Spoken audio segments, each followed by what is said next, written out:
Magandang tanghali mga ka-G. Ito po si Master GTV 25. Iano ko lang po kayo sa Central Terminal Market kung paano po bumiyahe ng mga terminal dyan, kung ano mga biyahe nila, iano ko sa inyo. Ngayon po, nandito tayo sa pwesto. Ayan, kailangan nga po ng barbero, magugupit. Sa ngayon, wala pa.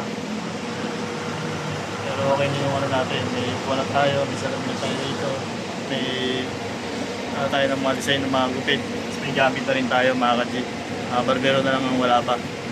Ngayon, iano natin yung biyahe at nilalaman ng Central Terminal Market. Ituturo ko kayo dito mga ka-G. Ayan ang mga biyahe dyan mga ka-G. Grotto, Star Mall, kung kung saan pala, Nabaliches, Fairview. May sakayan din ng tricycle dyan. Saka may Cubao rin po, sakayan ng Cubao. May sakayan ng puntang Nabaliches. From the Fairview meron din po. Kaya madali lang po ang pupunta rito sa Muson Central Terminal Market.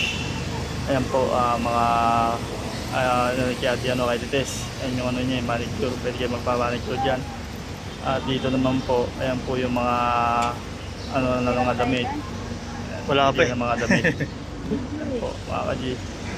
Medyo ano pa, sarado pa yung mga pwede rin yung mangupahan dyan mga ka-G. Ito naman po sa mga ano po yan, sa mga meat, yan, mga baboy, manok.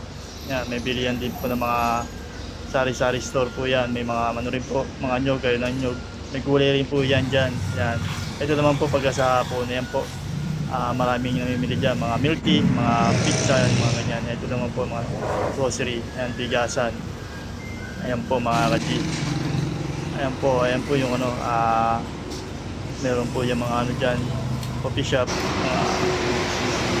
Ito naman spa dyan, spa dyan, massage, parlor, meron po dyan mga ka-G. Ayan, sa appliances naman po, meron mga aircon, appliances dyan, meron po yan, sa bungad naman po yan. GNT, ayan po. Spa, salon. Gaano po kayo, pwede po kayo mag-good dyan, kung may mamimili kayo, mabili kayo dyan, meron po.